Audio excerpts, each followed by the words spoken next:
विश्वामित्र जी आ गए, भाई आज महीना पूरा हो गया, लाओ हमारी दक्षिणा, तुमने वचन दिया था वो कहाँ है दक्षिणा। हरिश्चंद्र बोले, महाराज जी आज अभी सूर्य अस्त नहीं हुआ, जब सूर्य अस्त हो जाएगा तब दिन पूरा होगा, और मैं दिन पूरा होने के पहले आपकी दक्षिणा दे दूंगा, आप मुझे अवसर दीजिए। ठीक है, शाम तक का और टाइम दिया, चल पड़े विश्वामित्र जी। तब हरिश्चंद्र बाजार में खड़े हो गए, भाई है कोई मुझे खरीदने वाला। अपनी बोली लगाने लगे। एक सज्जन आए, कितना पैसा लोगे? बोले 1100 स्वर्ण मुद्राएं। हम इतना नहीं, हम बहुत ज्यादा आपने लगा रखा है, हम आपका ज्यादा से ज्यादा 500 स्वर्ण मुद्राएं दे सकते हैं। हरिश्चंद्र बोले, हमें तो 1100 की आवश्यकता है। तब गंगा के किनारे बैठी बैठी तारा पत्नी कहने लगी, स्वामी जी आप मुझे क्यों नहीं बेच देते। हरिश्चंद्र की आंखों में आंसू आ गए, देवी तुम जैसी पतिव्रता नारी को यदि मैंने बेच दिया तो लोग क्या कहेंगे कि हरिश्चंद्र ने अपने स्वार्थ के लिए अपनी पत्नी बेच दी ना। मैं बिक सकता हूं पर तुम जैसी पतिव्रता नारी को बेच नहीं सकता। तब हाथ जोड़कर तारा ने कहा, स्वामी जी पत्नी चली गई तो वापस आ सकती है, पर आपका धर्म चला गया, वापस नहीं आएगा। आज पत्नी की रक्षा नहीं, धर्म की रक्षा कर लो। खुद खड़ी हो गई पत्नी चौराहे पर, है कोई मुझे खरीदने वाला। लोग इकट्ठे हो गए, देखो तो कितनी सुंदर स्त्री अपने आप को बेच रही है, खरीद लो खरीद लो।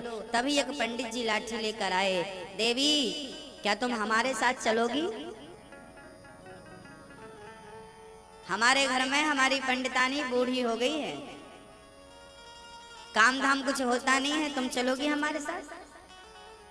हाँ हाँ महाराज जी चलेंगे। कितना पैसा देंगे?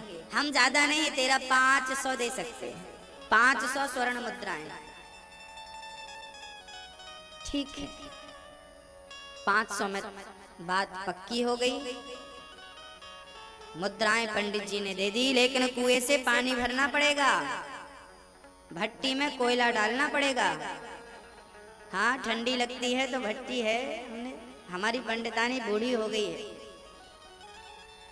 बर्तन धुलना पड़ेगा, पोंछा लगाना पड़ेगा, कर पाओगी? हाँ महात्मा जी, महाराज जी जो कहेंगे सब करेंगे। आज हरिश्चंद्र की पत्नी जो कमल की पंखुड़ी में पांव रखा करती थी, आज झाड़ू पोंछा बर्तन सब करने को तैयार है। किस लिए? किस लिए? केवल धर्म के लिए।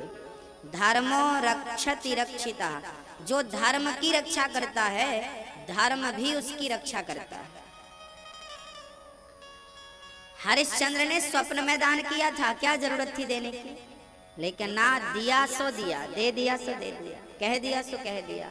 प्राण जाएं पर वचन न जाएं, दान कर दिया। पत्नी बिक गई, पंडित जी भी 500 स्वर्ण मुद्राएं हरिश्चंद्र को दे दिया। देवी ये मुद्राएं किसे देना है? मेरे पति को। हरिश्चंद्र को देकर हरिश्चंद्र की पत्नी तारा के बाल पकड़ लिए पंडित जी ने, और ब्राह्मण बाल पकड़ के घसीट करके ले जाने लगा। चल चल चल चल। छोटा सा बालक रोहित दौड़ पड़ा, माँ माँ माँ, दौड़ पड़ा। माँ ने हृदय से लगा लिया, पुत्र आज से तेरी माँ मैं नहीं हूँ, तेरा पिता ही तेरी माँ है और पिता भी वही है। जा, अब कभी मुझे याद मत करना, भूल जाना कि तेरी कोई माँ थी। मैं बिक चुकी हूँ बेटा, बस आखिरी मिलाप है, ये आखिरी दर्शन है, अब इसके बाद पता नहीं तू कहाँ और मैं कहाँ। बेटा रोने लगा, 5 साल का था, क्या जाने वो कि क्या बिकना और क्या धर्म है, रोने लगा। तभी लोगों ने पूछा ये कौन है? मेरा बेटा है। पंडित जी से लोगों ने अपील की कि महाराज जी पत्नी को खरीद लिया है राजा हरिश, उस व्यक्ति की पत्नी को, इस नारी को खरीद लिया, इसके बेटे को भी खरीद लो, ये बेटा अनाथ हो जाएगा माँ के बिना। दया आ गई पंडित जी को, बोले 100 स्वर्ण मुद्राएं दूंगा इसका, ये मेरा काम धाम किया करेगा। ठीक है। 100 स्वर्ण मुद्राओं में खरीद लिया। टोटल 600 मुद्राएं हरिश्चंद्र को मिल गईं। पंडित जी लेकर चले गए, काम करवाने लगे। शाम होने के पहले, रात्रि होने के पहले हरिश्चंद्र ने बाजार में अपनी बोली लगाई। एक चांडाल आया और कहा, मैं तुझे खरीद सकता हूँ, 500 स्वर्ण मुद्राएं दूंगा। ठीक है, हरिश्चंद्र ने अपने आप को बेच दिया। टोटल 1100 उनके पास मुद्राएं भईं। पूरी मुद्राएं ले जाकर संत के चरणों में रखा। महात्मा जी, मैं आपके ऋण से पूर्ण हो गया। अपने आप को बेच करके ऋण चुकाया हरिश्चंद्र ने। चल पड़े काशी में गंगा के किनारे जहां मुर्दे जलते थे, वहां पर कर, मुर्दे को जलाने के पहले टैक्स लेना, मुर्दे का कफन इकट्ठा करना, ये सारी व्यवस्थाएं हरिश्चंद्र ने संभालना शुरू कर दिया। दिन गुजरने लगे, महीने गुजर गए, वर्ष गुजर गए। हरिश्चंद्र की पत्नी काम कर रही है, कुएं से पानी भरना, पोंछा लगाना। बेटा जाता था और पंडित जी के लिए फूल बिल्व पत्र लेकर आता था, दूर्वा लेकर आता था। ये छोटे छोटे काम बच्चा करता और पत्नी बड़े बड़े काम घर के संभालती। एक दिन रोहित पुष्प वाटिका में पुष्प चुन रहा था, पुष्प तोड़ रहा था, तभी एक सर्प ने डस लिया, रोहित को डस लिया। रोहित चिल्लाने लगा, माँ माँ मुझे सर्प ने डस लिया, माँ मुझे सर्प ने डस लिया, माँ मुझे सर्प ने डस लिया। भाई कोई है, जाकर मेरी माँ से कह दो कि तेरे बेटे को, तेरे लाल को सर्प ने डस लिया। तभी एक महात्मा जी वहां से निकले। बेटा कौन है तू? मेरी माँ से जाकर कह दो कि तेरे बेटे को सर्प ने डस लिया। महात्मा जी दौड़े दौड़े गए, भाई ये रोहित किसका बेटा है, ये रोहित किसका बेटा है? तभी अंदर से निकल पड़ी तारा, महाराज मेरा बेटा है, क्या हुआ? तेरे बेटे को बगीचे में सर्प ने डस लिया, तड़प रहा है, शरीर नीला पड़ गया है, जल्दी से जाओ किसी वैद्य के पास ले जा, तेरे बेटे की जिंदगी संकट में है। तारा दौड़ पड़ी, लेकिन तारा घर से पांव बाहर रखती उसके पहले पंडित जी ने आवाज लगा दी, सुनती हो तारा? अरे भगवान को स्नान कराना है, जल कहाँ है? जल लेकर आओ। पंडित जी मेरे बेटे को सर्प ने डस लिया, मैं जरा उसको वैद्य के पास ले जाऊं। पंडित जी नाराज हो गए, मेरी आज्ञा का उल्लंघन करती हो, पहले पूजा करने में सहायता करो, इसके बाद जाना, तुम्हारे तो रोज का काम यही है, कहीं बेटे को ये हो गया, कहीं बेटे को वो हो गया। जबरदस्ती बुला लिया पंडित जी ने, पानी भरो, अब पोंछा लगाओ, अब ये काम करो, पूरा दिन काम में बिजी रखा पंडित जी ने। शाम हुई, शाम का भोजन बनाया, भोजन पंडित जी पंडितानी को कराया। जब रात हो गई, सारे लोग सो गए, तब तारा ने मन में विचार किया कि अब तो जाकर कम से कम अपने बेटे से मिल लूं। जिसका बेटा मरा पड़ा है वो घर का काम कर रही है। क्यों कर रही है? रक्षा किसकी करनी है? धर्म की। किसको बचाना है? बेटे को बचाना जरूरी नहीं था, धर्म को बचाना जरूरी था। धर्म कहता है कि तुम बिक चुकी हो तो तुम जिसके पास हो उसकी सेवा करना तुम्हारा धर्म है। शाम को गई बगीचे में, तब तक बेटा मर चुका था, प्राण निकल चुके थे। देखा, रो पड़ी तारा, बेटा तेरे मृत्यु के टाइम पे तेरी माँ आ ना सकी लाल, तुझे सही समय पर इलाज मिल जाता तो आज तेरी मृत्यु ना होती, तू बच जाता। रो पड़ी। अब बच्चे को उड़ाने के लिए उसके पास कफन का टुकड़ा भी नहीं था। अपनी आधी साड़ी फाड़कर बच्चे को उड़ाती है, हाथ पर लेती है, गोद पर लेकर चल पड़ी, कम से कम इसे दफना तो दूं। यदि सुबह हो गई और ये पड़ा रहा तो इसे कुत्ते गिद्ध खा जाएंगे, कम से कम इसका संस्कार तो कर दो। उठाती है, रोती है, बिलखती है, चल पड़ी गंगा के घाट पर, और गंगा के घाट पर अपने लाल को रखकर रोने लगी, हे गंगा मैया, एक तू माँ है, एक मैं माँ हूँ। जब मेरा बेटा मरा तो ये माँ अपने लाल के पास अपने लाल की अंतिम इच्छा ना सुन पाई, ना जाने क्या कहने के लिए बुला रहा था कि मेरी माँ को बुला दो, मेरी माँ को बुला दो। धर्म की बेड़ियों में मैं ऐसी बंधी के जा ना पाई। तारा रो रही थी, तभी हरिश्चंद्र जी आ गए, जो उसी शमशान में पहरा दिया करते थे। रात का टाइम था। देवी कौन हो, क्यों रो रही हो? देवी ने कहा, भाई क्या बताऊं, मेरा बेटा मर गया। अच्छा, क्या हो गया? बोले सर्प ने डस लिया। अरे किसी वैद्य को दिखाया? ना, लेट हो गई, सर्प का असर पूरे शरीर में हो गया, मर गया। हे बेटा, हे लाल, यदि तेरे पिता कभी मिले और कभी पूछें कि मेरा बेटा रोहित कहाँ है, कभी वो पूछेंगे तो मैं क्या जवाब दूंगी? रोने लगी। तेरे पिता पूछेंगे बेटा रोहित कहाँ है, रोहित कहाँ? और जब रोहित का नाम सुना तो हरिश्चंद्र समझ गए, देवी आप कौन हैं? मैं अभागिन हूँ महाराज, मेरा बेटा मर गया, इसे यहाँ दफनाने आई हूँ। हरिश्चंद्र बोले, दफनाने आई तो हो, पर ये बताओ टैक्स है देने के लिए? यहाँ का नियम है, कोई भी मुर्दा जलता है या दफनाया जाता है, उसका पहले कर चुकाना पड़ता है, टैक्स देना पड़ता है, इतना निश्चित है, देना पड़ेगा। लाओ। महाराज मेरे पास तो एक रत्ती नहीं है, कफन उड़ाने का पैसा नहीं था, मैं आपका टैक्स कैसे दूं? रानी और राजा दोनों बात कर रहे थे, तभी उनको समझ में आ गया। जब रोहित का नाम सुना तो हरिश्चंद्र समझ गए ये मेरा ही बेटा है। पत्नी भी पहचान गई, चरणों में गिर पड़ी, महाराज मैं आपके लाल को, आपके पुत्र को बचा ना सकी, आपका बेटा मर गया। मुझे तो यकीन नहीं हो रहा है कि इसकी मृत्यु के समय आप यहाँ हैं, कम से कम आप ही अपने पुत्र का अंतिम संस्कार कर दीजिए। हरिश्चंद्र बोले, देवी बेटा, ये बेटा क्या मेरा है? हाँ, ये आपका बेटा, मुझे आपने नहीं पहचाना, मैं आपकी पत्नी तारा, और ये आपका बेटा रोहित। हरिश्चंद्र बोले, देवी अभी तो ना आप मेरी पत्नी हो, ना ये मेरा बेटा रोहित है, अभी तो आप भी बिक चुकी हो और मैं भी बिक चुका हूँ। आप किसी की दासी हो और मैं किसी का सेवक हूँ, तो इस सेवक की ना कोई पत्नी है और ना कोई बेटा है। पत्नी तारा बोली, स्वामी जी आप निर्दयी हो गए, क्या आप अपने बच्चे को भी नहीं पहचान रहे हैं? बेटा मरा पड़ा है और आप उसका संस्कार करने से मना कर रहे हैं? ना देवी, आपने तो कहा था कि पत्नी चली गई तो वापस आ जाएगी, पर धर्म चला गया, वापस आने वाला नहीं। देखो तो उस आधी रात को कौन था देखने वाला?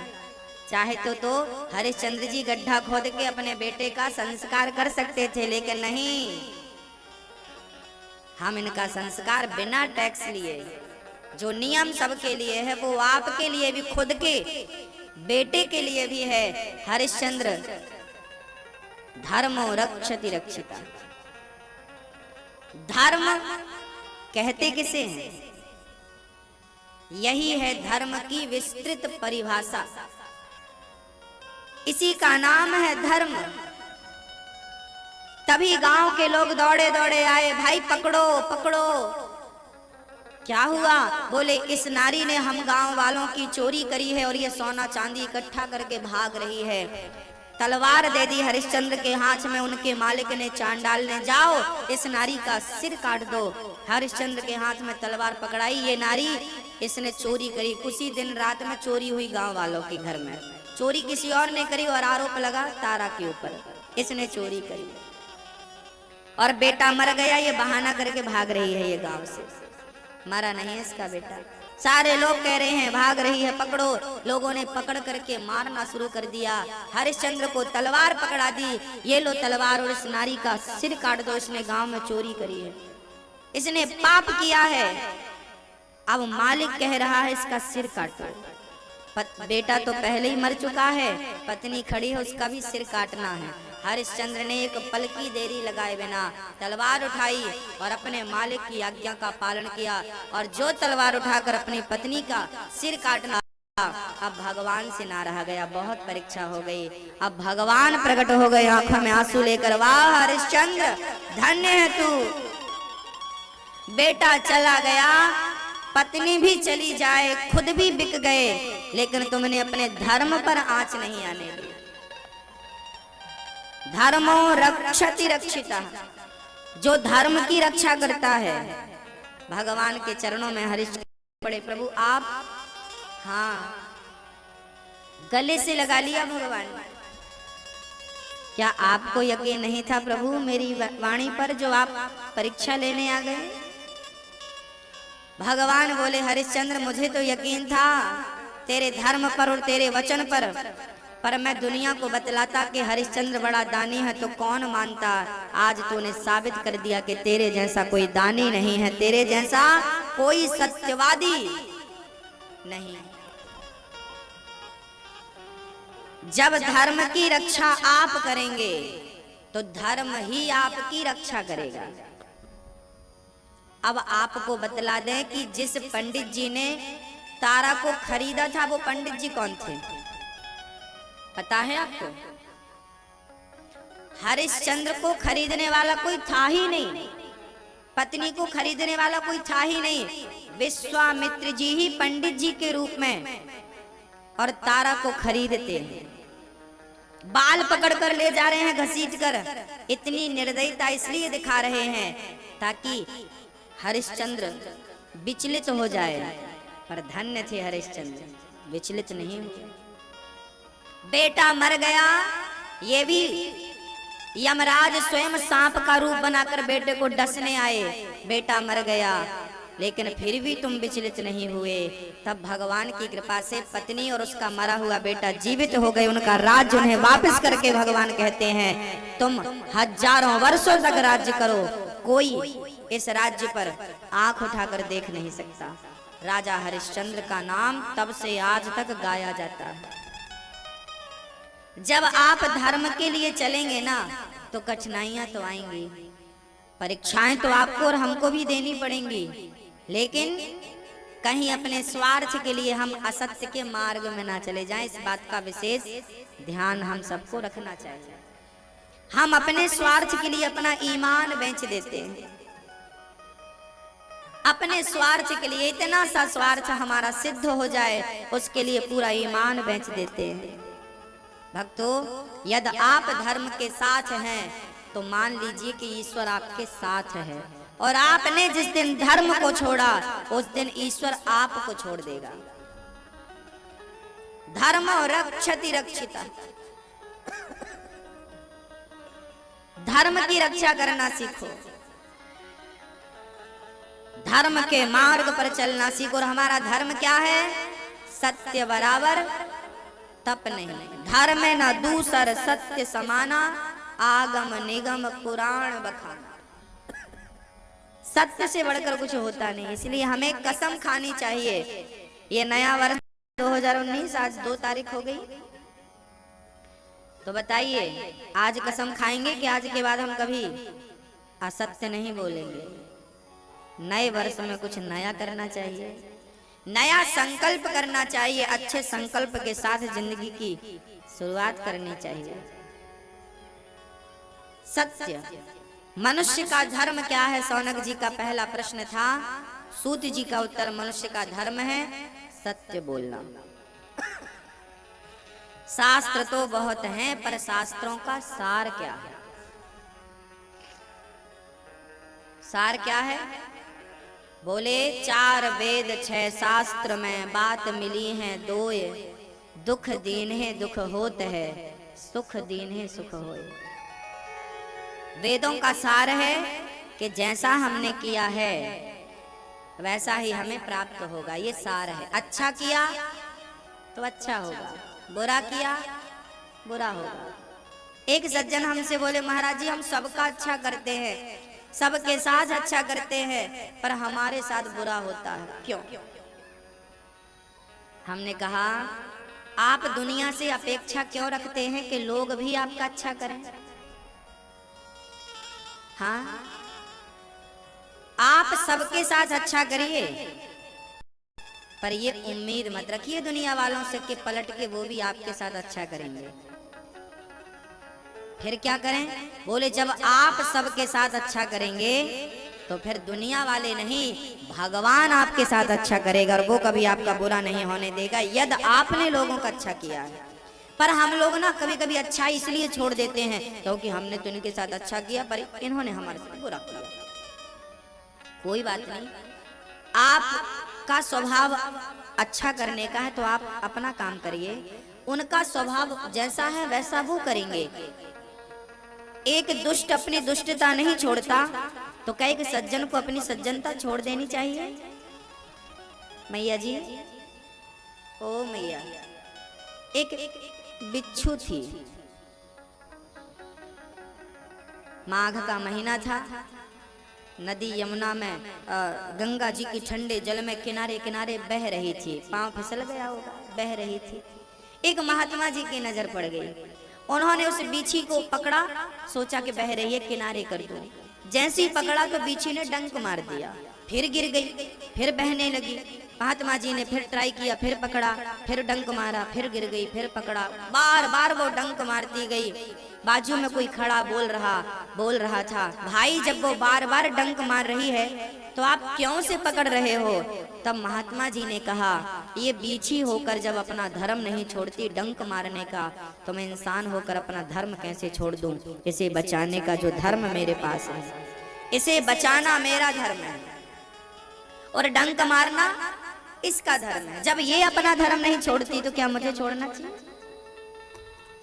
हम दूसरों से उम्मीद करते हैं कि भाई देखो तुम झूठ मत बोलना। अच्छा, आप किसी से, आप अपने पति से बात करती हैं तो क्या बोलते हैं? सच सच बताना। अपने बच्चे से बात करती हैं, बेटा सच सच बताना। आप सब सच की अपेक्षा करती हैं, आप सब सच सुनना चाहती हैं या चाहते हैं? हाँ या ना? हाँ, सबको चाहिए बेटी सच सच बोलना, बेटा सच सच बोलना, सुनो सच सच बोलना। हम सब सच चाहते हैं, पर हम स्वयं झूठ के साथ खड़े हो जाते हैं, हम स्वयं असत्य के साथ खड़े हो जाते हैं ना। जो हम दूसरों से चाहते हैं, पहले हम वैसे खुद बने। जब तक हम परिवर्तित नहीं होंगे तब तक संसार परिवर्तित नहीं हो सकता। जमाने को बदलना है तो पहले अपने आप को बदलना पड़ेगा, क्योंकि आप से जमाना है, जमाने से आप नहीं। आप जिस दिन बदल जाएंगे, जिस दिन आपका दृष्टिकोण बदल जाएगा, उस दिन संसार बदल जाएगा। केवल देखने का नजरिया, केवल सोचने का नजरिया ही तो बदलना है मेरी माँ, और बदलना क्या है? एक बगीचा था, पुष्पों से पूरा बगीचा भरा था। आहा, सुंदर गुलाब के पुष्प थे, कमल भी थे, थोड़े सा पानी था, सरोवर था, कमल भी थे, और गेंदे के सुंदर पुष्प, गुलाब। एक सेठ वहां से निकला और उसकी जब नजर, जब उसकी दृष्टि पड़ी उस बगीचे में, आहा हा हा, ये बगीचा मुझे मिल जाता तो मैं पुष्पों का कारोबार करता और खूब पैसे कमाता। देखिए, एक सेठ ने जब पुष्प के बगीचे को देखा तो किस भाव से देखा? कि व्यापार करता। तभी एक भक्त वहां से गुजरा और उसकी जब नजर पड़ी तो मन में विचार किया, वाह कितने सुंदर पुष्प खिले हैं, ये बगीचा मिल जाता तो अपने गोविंद का, बिहारी जी का ऐसा श्रृंगार करता, पुष्पों का बंगला बना डालता और बिहारी जी को पुष्पों में ऊपर से नीचे तक सजा देता। यदि ये बगीचा मुझे मिल जाता तो। बगीचा वही है, देखने वाले दो थे, व्यापारी ने अपनी दृष्टि से देखा और भक्त ने अपने दृष्टिकोण से देखा। तो संसार तो वही है और वही रहेगा। बदलना होगा तो केवल आपको अपना नजरिया बदलना होगा, सोचने का, देखने का। हर चीज हम ईश्वर से जोड़ सकते हैं यदि हम जोड़ना चाहें तो। केवल भाव ले आइए अपने मन में, भाव ही भगवान तक पहुंचता है। केवल अपना दृष्टिकोण बदल दीजिए। सूत जी महाराज सौनकादि ऋषियों से कह रहे हैं, श्री सुखदेव भगवान का जन्म हुआ और वो जन्म लेते ही सन्यासी हो गए। पिताजी ने चिल्लाया, बेटा बेटा पुत्रेति तन्मयतया तर्वोभिनेदुस्तम सर्वभूत हृदयम मुनिमान तोस्मि। बेटा अभी तेरी उम्र भजन पूजन की नहीं है, विवाह कर लो फिर चले जाना, सन्यास ले लेना, अभी क्या जल्दी पड़ी है। सुखदेव भगवान बोले पिताजी यदि हम रुक गए तो फिर कभी पहुंच नहीं पाएंगे। एक बात बताऊं, गंगा का पानी जब तक बहता है ना तब तक ही शुद्ध है, और वो गंगा का पानी किसी गड्ढे में यदि रुक गया तो क्या आप उस गड्ढे का जल पीना पसंद करेंगे? उसमें स्नान करना पसंद करेंगे? क्यों? अच्छा, गंगा में तो हजारों सुअर रोज स्नान करते हैं, सुअर, लेकिन आपने एक बाल्टी में गंगा जल भरा और सुअर ने उसमें मुंह डाल दिया, तो फिर उसे आप पिएंगे? वो तो गंगा जल था, पिएंगे आप? फिर उसे गंगा जी में डालो, फिर दूसरा, भाई गंगा नहीं तो था, और उस बहती गंगा में सुअर नहा रहे हैं तो उसका कुछ नहीं बिगड़ता, पर बाल्टी के गंगा जल में मुंह डाल दिया तो गंदा हो जाएगा। क्यों? गंगा जल वो भी है जो बह रहा है, गंगा जल ये भी है जो बाल्टी में है, पर बाल्टी का सीमित हो गया, वो अपने अंश से, अपने अंशी से अलग हो गया। हाँ? अब बाल्टी में सीमित है, वो अपवित्र हो गया, और जो असीमित था अपवित्र नहीं हुआ। तो जो पानी बह रहा है, गंगोत्री से निकलकर गंगा सागर की तरफ जा रहा है, दौड़ रहा है, चल रहा है, जब तक चल रहा है तब तक शुद्ध है, और समुद्र में भी जाकर रुक जाता है ना तो खारा हो जाता। वही गंगा का जल जो मीठा, वो रुक गया, स्थिर हो गया, शांत, खारा हो गया। जब तक चलेंगे तब तक ही शुद्ध रहेंगे। इसका अर्थ है कि भगवान को प्राप्त करने के लिए चलते रहिए, चलते रहिए।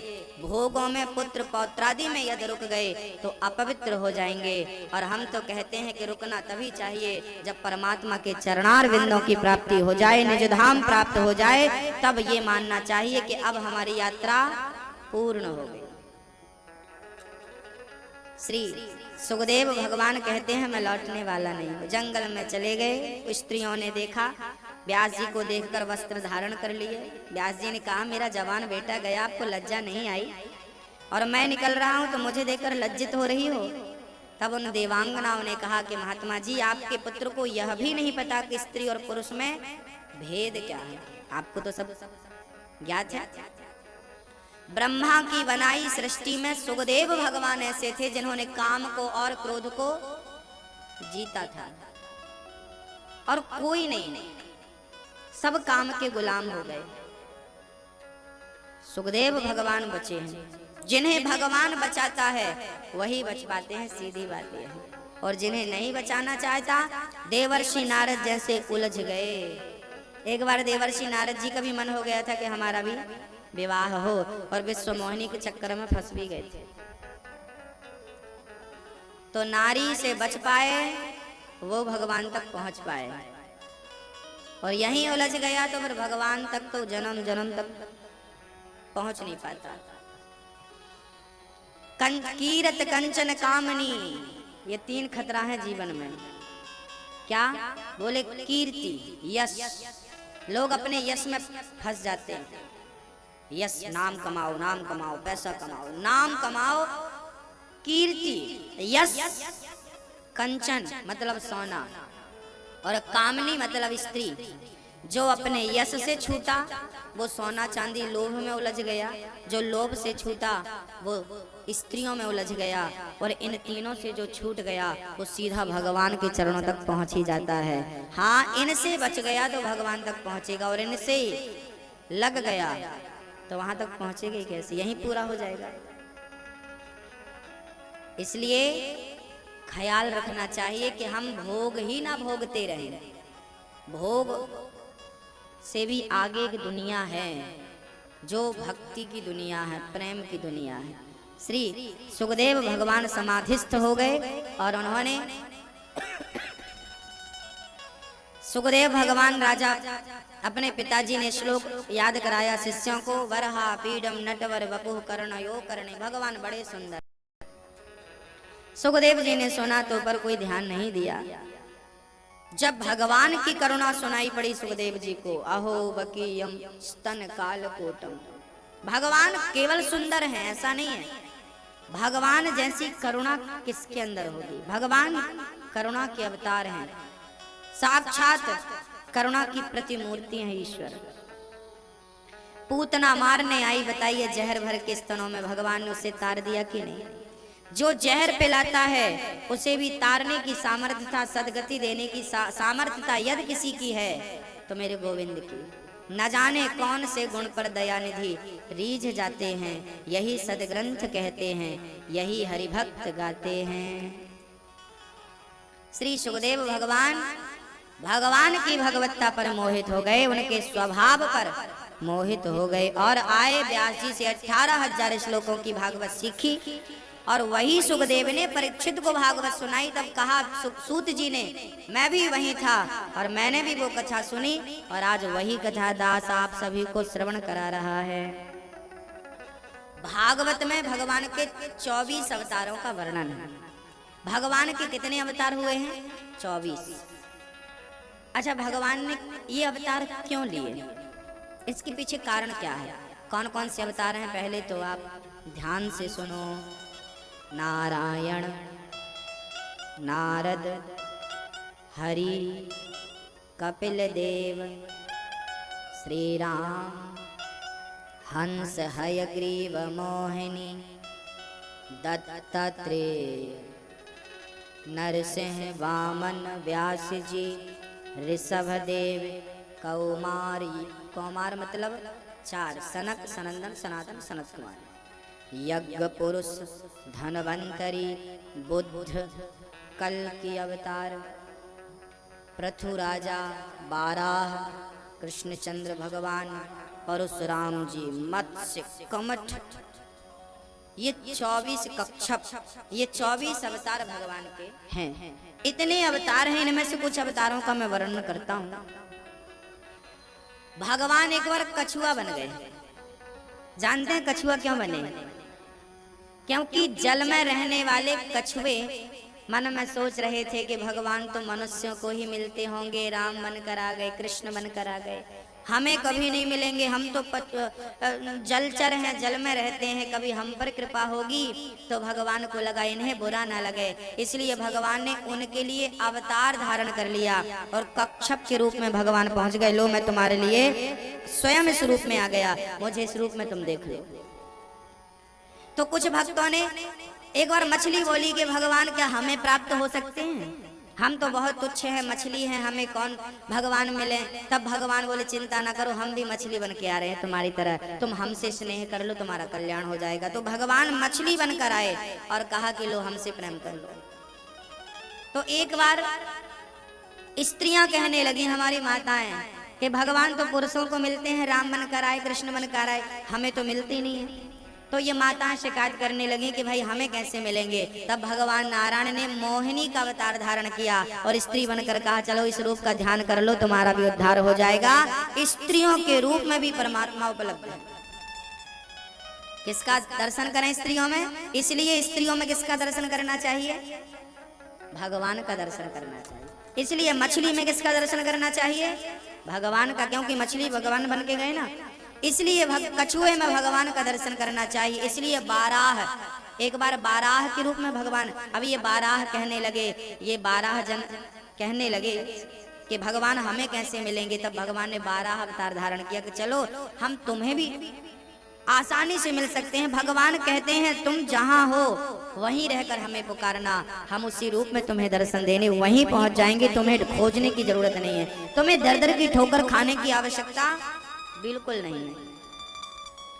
व्यास जी 17 पुराणों की रचना कर चुके थे, अभी तक मन को शांति नहीं मिली श्री व्यास जी को। मन बड़ा खिन्न था, बड़ा उदास था, तभी नारद जी आ गए। नारायण नारायण नारायण। अरे व्यास जी आप उदास हैं क्यों? व्यास जी बोले महाराज जी हमने 17 पुराण लिख डाले पर शांति नहीं मिली। कैसे मिलेगी? बोले आपने पुराण लिख डाले, वेदों का विस्तार कर दिया, पर अभी तक भागवत की रचना नहीं की, जिसमें भगवान कृष्ण की बाल लीलाओं का चरित्र है, चित्रण है, अभी तक वो आपने नहीं गाया, इसलिए शांति नहीं मिली। नारद जी बोले मैं पिछले जन्म में दासी का बेटा था, मेरी माँ घर घर बर्तन धुलती थी, मैं दासी पुत्र था, पर संतों की संगति करी तो आज ब्रह्मा का पुत्र बनकर बैठा हूँ। अच्छी संगत होगी तो आपका प्रमोशन हो जाएगा, और अच्छी संगत नहीं मिली तो बना बनाया व्यक्ति बिगड़ जाता है। संगत से गुण आते हैं, संगत से गुण जाए। लोहा जड़ा जहाज में, पानी में उतराया। संगत अच्छी होगी तो अच्छा रंग चढ़ेगा। अरे लोहा तो पानी में डूब जाता है, पर नाव की संगत मिल जाती है तो पार हो जाता है कि नहीं। नाव में लोहा लगा रहता है पर वो डूबता नहीं है। बस अच्छी संगत मिल गई तो कितना भी बिगड़ा इंसान हो, सत्संग से यदि चिपक गया, सत्संग से यदि जुड़ गया तो फिर उसका उद्धार निश्चित है। वो कितना भी पतित हो, कितना भी वो निकृष्ट हो, यदि सत्संग से जुड़ गया तो सत्संग तो पार लगाता है। नारद जी बोले, मेरे कान में गुरुजनों ने मंत्र दे दिया, मैं उस मंत्र का जाप करने लगा। एक दिन मेरी माँ गाय दोहने जा रही थी, सर्प ने डस लिया, माँ मर गई। मैंने माँ का संस्कार किया और सीधे जंगल की तरफ गया और उसी मंत्र का जाप करने लगा।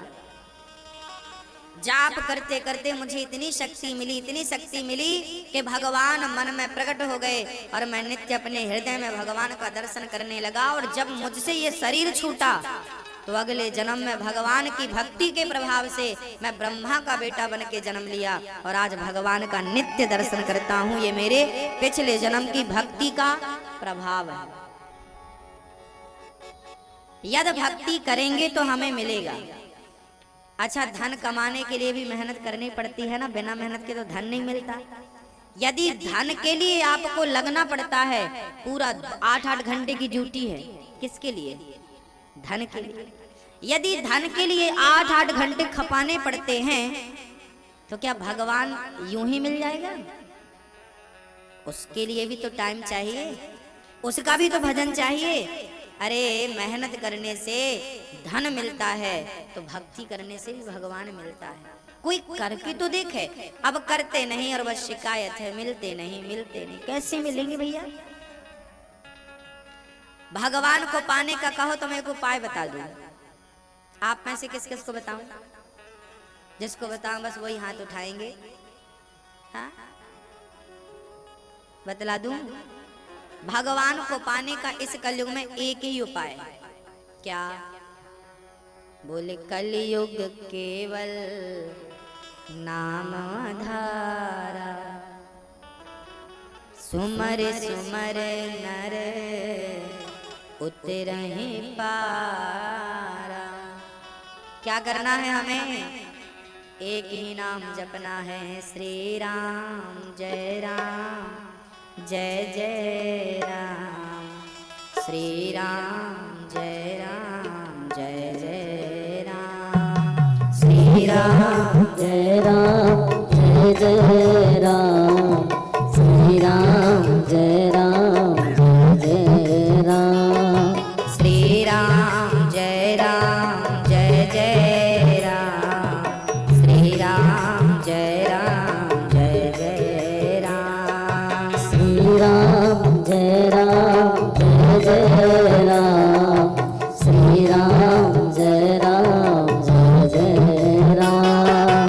दो अक्षर का प्यारा नाम, श्री राम जय राम। दो अक्षर का प्यारा नाम, श्री राम जय जय राम। कट जाएंगे तेरे कष्ट तमाम, श्री राम जय जय राम। कट जाएंगे तेरे कष्ट तमाम, श्री राम जय राम। सांसों की माला में सिमरूं मैं सीताराम, सांसों की माला में सिमरूं मैं सीताराम।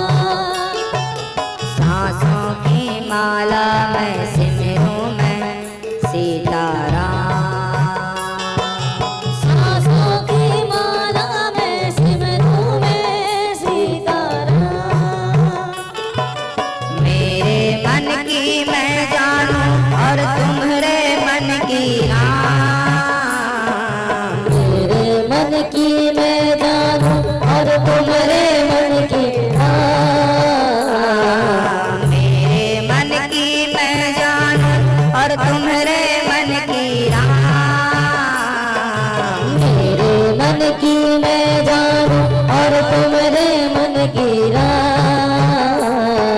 सांसों की माला में सिमरूं मैं सीताराम।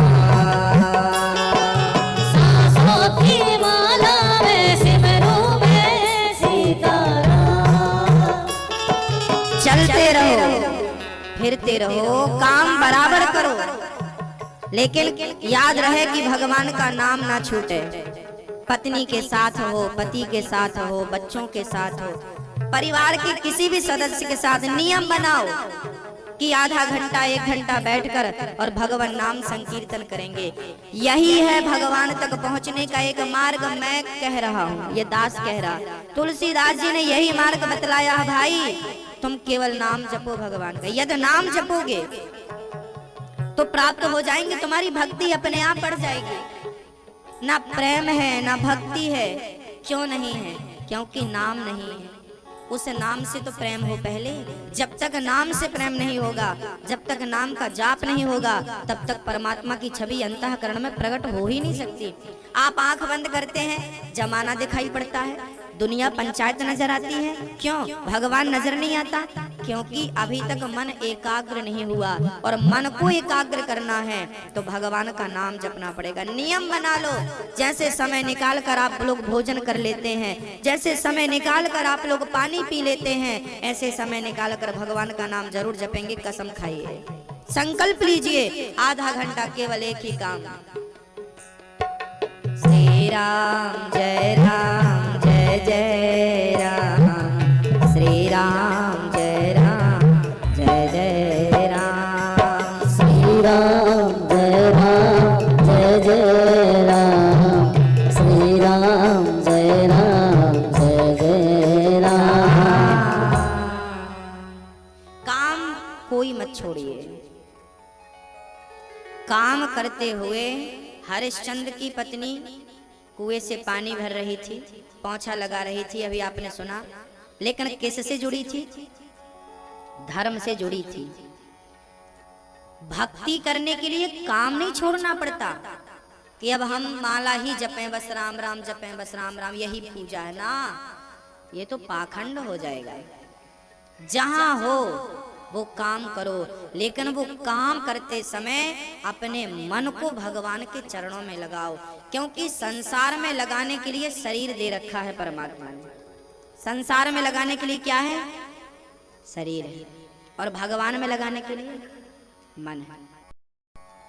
लेकिन हम लोग उल्टा करते हैं, शरीर से फूल चढ़ाते हैं, शरीर से भगवान की सेवा करते हैं, और मन प्रपंच करता रहता है, जमाने में घूमता रहता है। हम उल्टा करते हैं, इसको सीधा कर लो।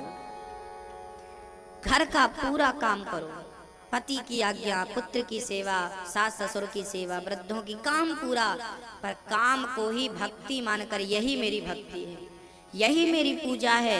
बस आदत बुरी सुधार लो, हो गया भजन। संसार में शरीर समर्पित करो, मन गोविंद के चरणों में।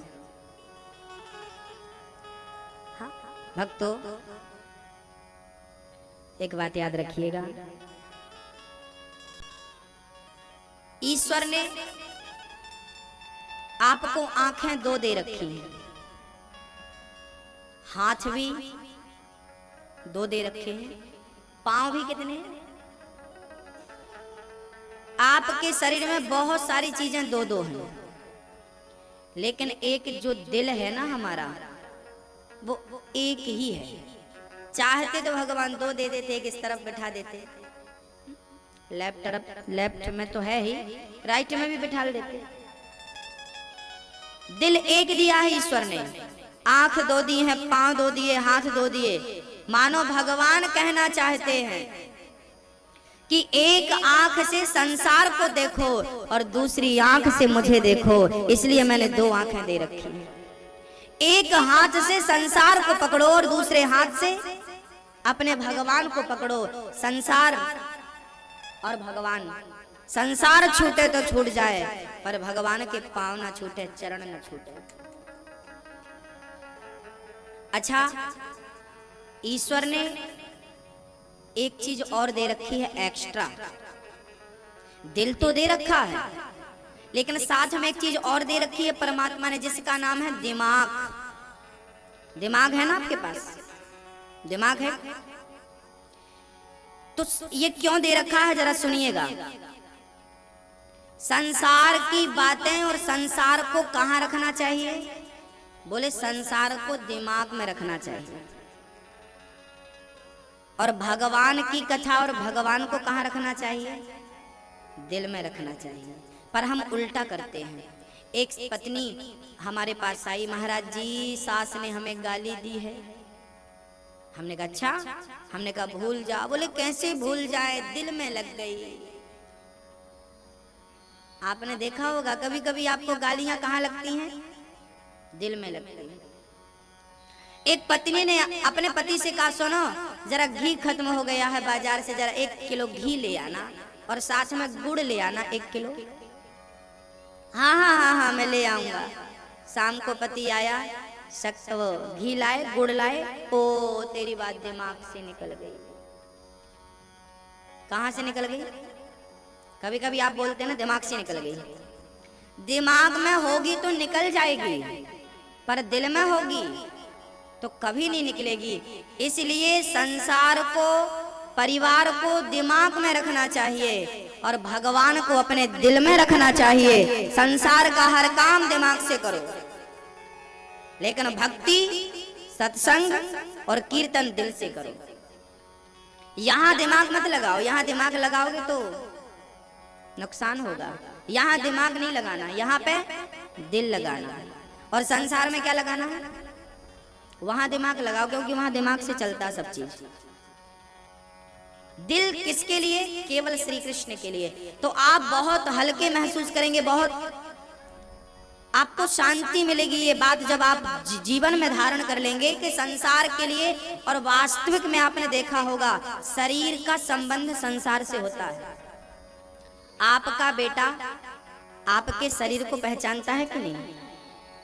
अच्छा, आप का बेटा मेकअप करके दूसरा, प्लास्टिक सर्जरी करा के दूसरा मुंह लेके आ जाए, दूसरे की तरह दिखने लगे और कहे मैं आपका बेटा हूं, आप मान लोगी? नहीं नहीं, मेरा बेटा ऐसा नहीं दिखता, मेरी बेटी की शक्ल तो अलग है। आप भी थोड़ी देर के लिए,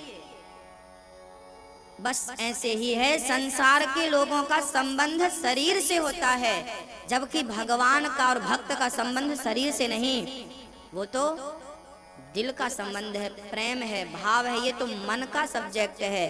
तो मन भगवान में हो और तन संसार के काम में हो, ये समझ के चलना है।